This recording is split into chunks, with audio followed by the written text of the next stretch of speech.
Roger Henri Charles Salengro, born May 30th, 1890 in Lille, died November 18th, 1936 in Lille, was a French politician.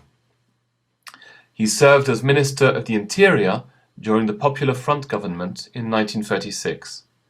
He committed suicide a few months later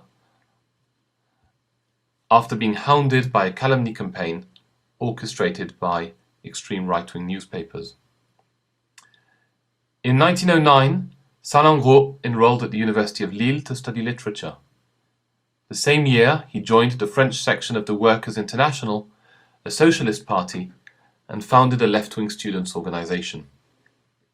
In 1914, he signed up to join the French military for the First World War, despite having spoken out as a pacifist in previous years.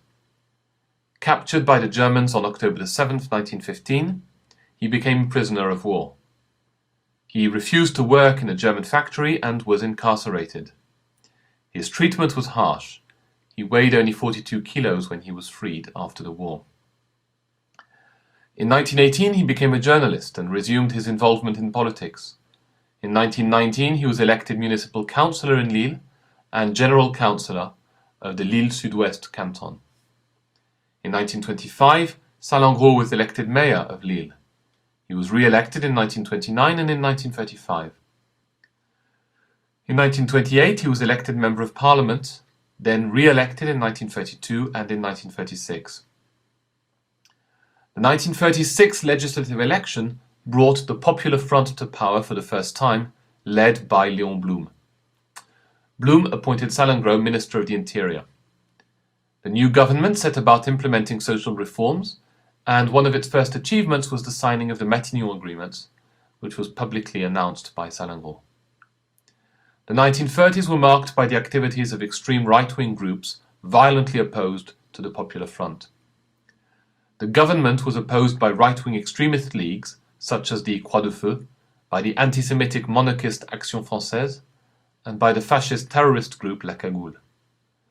On July 14th, France's National Day, celebrated with military ceremonies, the Action Française newspaper published a libelous article claiming that Salengro had not been captured by German forces in 1915, but had instead deserted.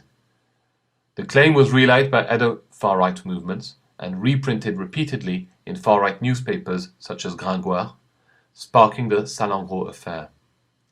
It was echoed in the National Assembly by far-right members of parliament such as Henri Becquer. A military commission which looked into the claims refuted them categorically, but the calumny persisted. No shred of evidence was ever put forward to support the claim that Salengro's service during the war had been anything other than honourable. On November 13th, at Léon Blum's initiative, the Assembly voted to condemn the libelous campaign by 427 votes out of 530. During the night between November 17th and November 18th, exhausted and ill, Roger Salengro committed suicide at his home in Lille, where he lived alone. 1 million people attended his funeral on November 22nd. On April 14th, 2009, the France 2 television channel broadcast a television film about the Salengro affair entitled L'affaire Salengro. Roger Salengro was played by actor Bernard Pierre Donadieu. End of the article.